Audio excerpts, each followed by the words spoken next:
Hi there everyone, it's Nicole here today for Honeybee Stamps, and today I am sharing this belated birthday card featuring some favorite images with that blah Humbunny. I love these bunnies. The original blah bunny is so super cute. I love that at Christmas time they came out with the blah Humbunny, and I want to share a way to kind of extend it past the holiday season. The bunnies don't necessarily have to be just for Christmas, so this time they're going to be kind of feeling bad, feeling sorry for themselves because they forgot to send out their birthday card on time. I am mixing and matching tons of different honeybee stamps and dies, even some stencils, really to just kind of show the versatility and how to mix and match your supplies to get the most from them. This box was die cut using the Celebration Box Creative Cuts.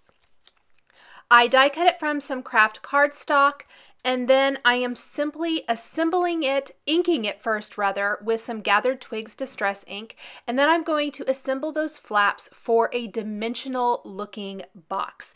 This is great if you want to easily have some die cuts or images, little things coming up out of the box. In this case, my box is going to be exploding tissue paper and confetti. Kind of a belated celebration, I guess, if you will. I like the inking for this. It just adds a little bit of dimension. I find when I'm coloring images and adding shading and dimension to those images, if I have a plain die cut that is part of the image, this box is definitely part of the scene, part of the whole thing, I really think it takes away from the whole feel of depth and dimension and looks a little out of place. So I always like to add a little bit of ink to it. The only thing is that front corner is kind of flat. There is not a score line there. So I'm going to show you how I kind of get around that and create a scored line down the center that I can ink up because I think that helps with the dimension. I'm going to take a score buddy and just score that, kind of bend it real gently, ink up that score line there, and then when I lay it back out flat, you can see that it definitely has a little bit more dimension this way, and you get back that line that if you use the stamped image rather than this die cut image, you would have anyway. So I like that little addition there. These are some tissue papers that I had colored. I kind of showed my video out of order just a little bit. I will come back to that. You might notice that the yellow tissue paper is not in the finished card. That is one of those things that as you're working, I originally thought I would go much more rainbow color with my design. And that's kind of how I felt the direction this was going to go. But once I got into it, I didn't really like that yellow. That yellow color combination is one of my all-time favorites. It just wasn't what I wanted for this card. I did the kind of royalish blue color combination, then I'm doing the green color combination, and I die cut all of them, had them coming up out of the box, and it just wasn't working for me. So I'm going to revisit that, come up with another color combination that I like much better. In fact, I'm sticking more in the blues, purples, and greens color combinations for this card today. For whatever reason, here lately, I have really been drawn to blues and purples. And I always make this joke that I am not a purple person, but for whatever reason, lately I kind of have become one, so maybe I'm changing. Who knows? Anyway, I am going to color my bunny in with some browns. I do not do browns for bunnies very often, and I don't know why. I always tend to go with grays. And today I just felt like going with some browns, and I'm so glad I did. He is adorable in brown. You can do him in any color. I'm really looking forward to revisiting these bunnies again around Easter time because I think we could do some super kind of cute and funny greeting cards with these bunnies then, and I'd love to see them in maybe some brighter colors. I used a kind of brighter pink. It's called light pink, but it's got a bright tint to it, and it was a little too bright for the bottoms of his feet, and his nose, I fixed that by just going over it with my oatmeal marker, and that kind of tones it down but still gives it that pink hint. Next, for my background, I have some Bristol Smooth cardstock here, and instead of coming in off the sides of the page, I want to leave a little bit of a white border all the way around.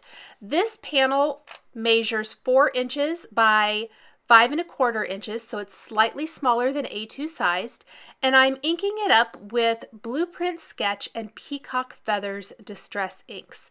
The Blueprint Sketch, while it has the word blue in the name, I really feel goes on that border of blue-violet, and it's one of my favorite distress ink colors. But I think depending on what you pair it with, it just works with lots of different things. I use it with purples, I use it with blues. It's just beautiful. So I inked up the background kind of with a light hand.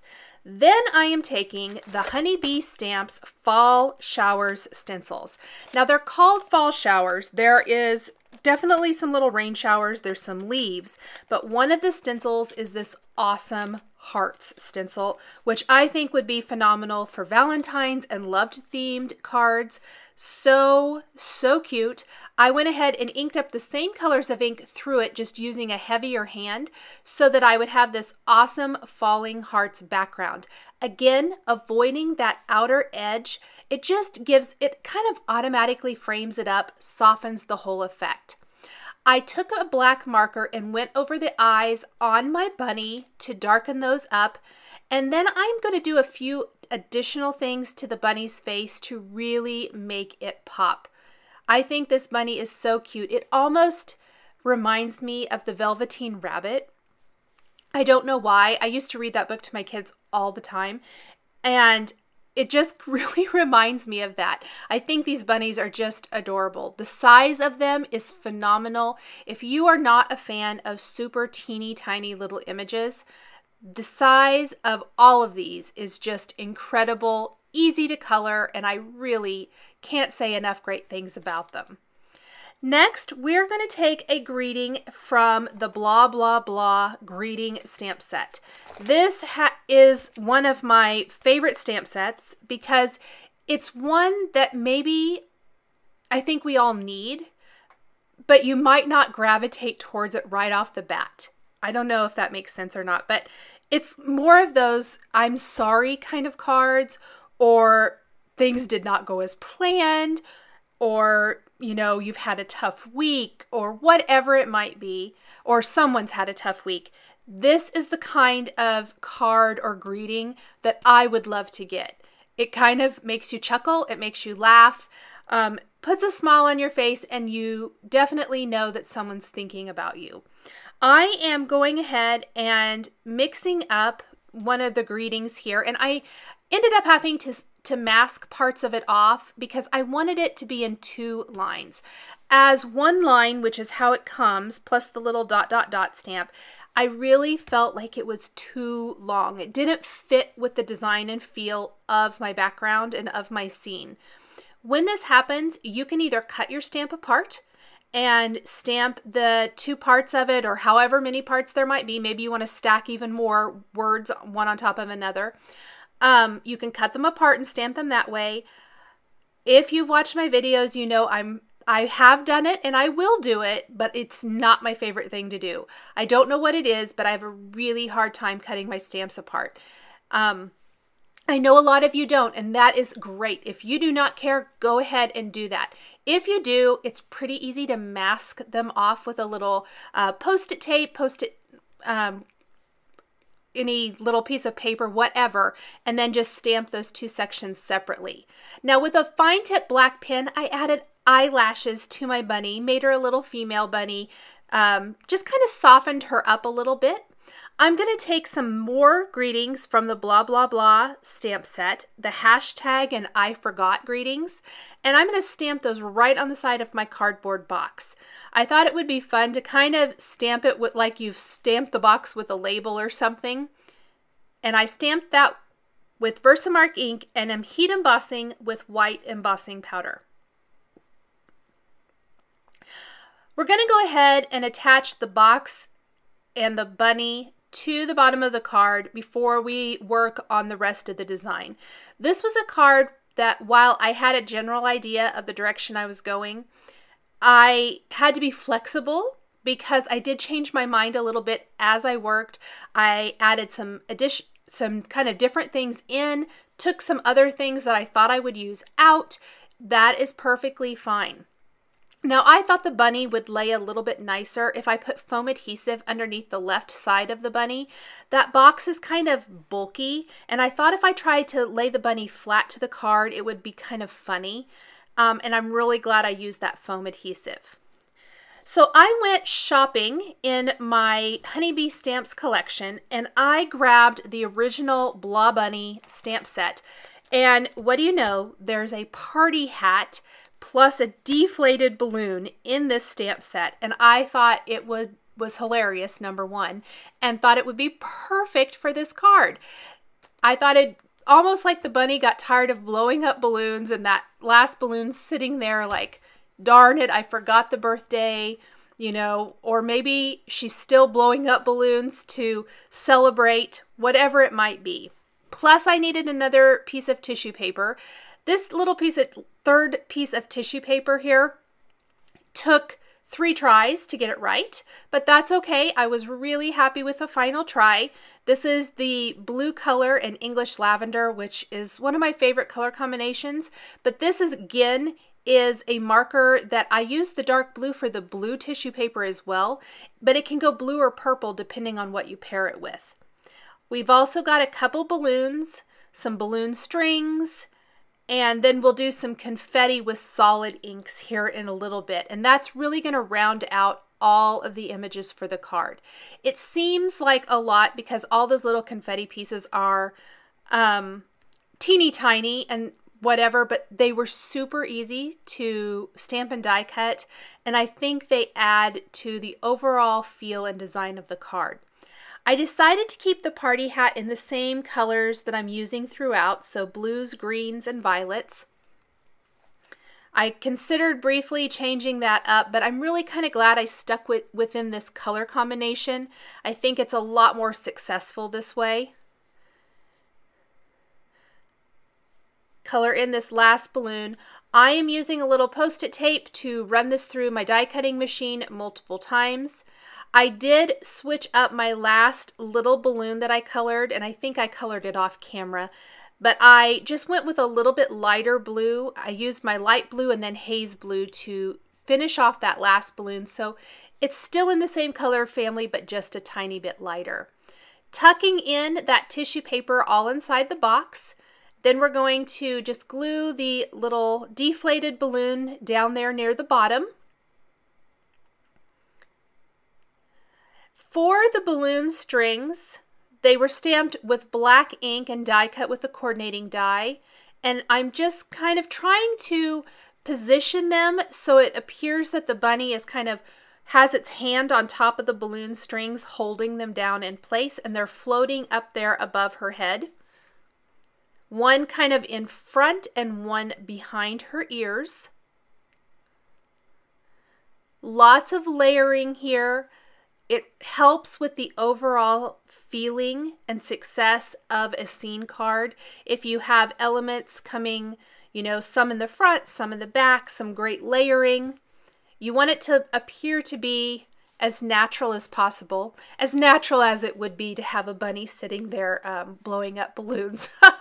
But anyway, once those are all in place, I did go ahead and take some Nuvo Crystal Glaze, and I'm going to cover both balloons, as well as the bunny's nose.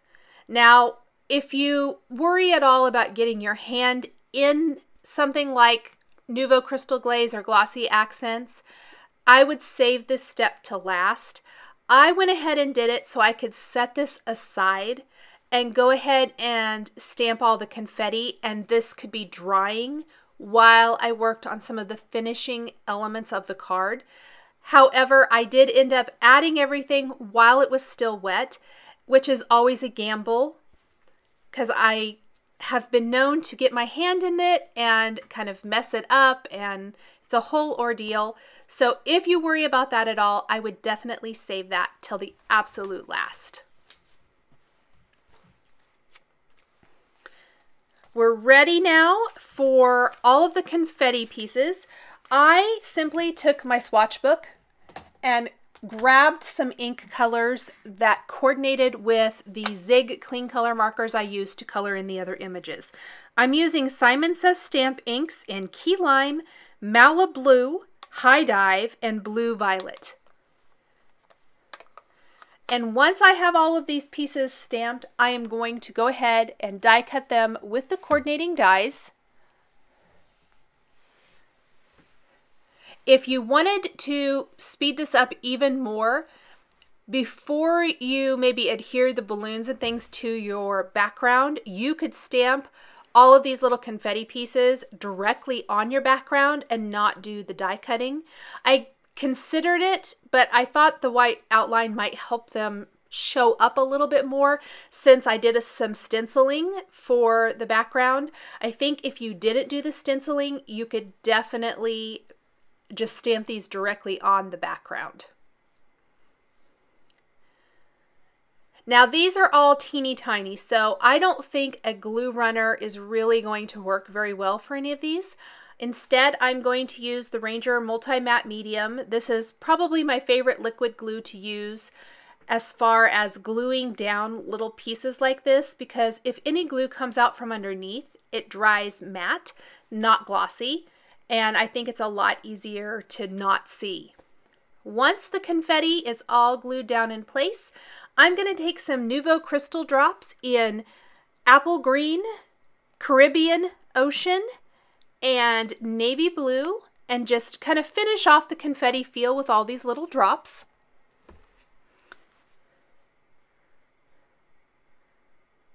And on the inside of the card, I'm going to take additional greetings from the Blah Blah Blah stamp set and stamp "I'm so sorry I forgot your birthday." And that's going to finish off the card design so that the greeting from the front is finished on the inside of the card, especially where on the front it reads, "I hate it when this happens, ...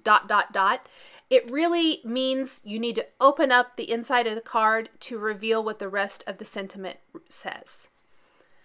Back on the front of the card, I'm going to put a little strong adhesive down, grab my panel, pop that down in place, and that will finish up this belated birthday Blah Humbunny card. Thanks for joining me today for this card featuring stamps and dies from Honeybee Stamps. Please be sure to visit the Honeybee blog for more information. Thanks for watching, and we'll catch you next time.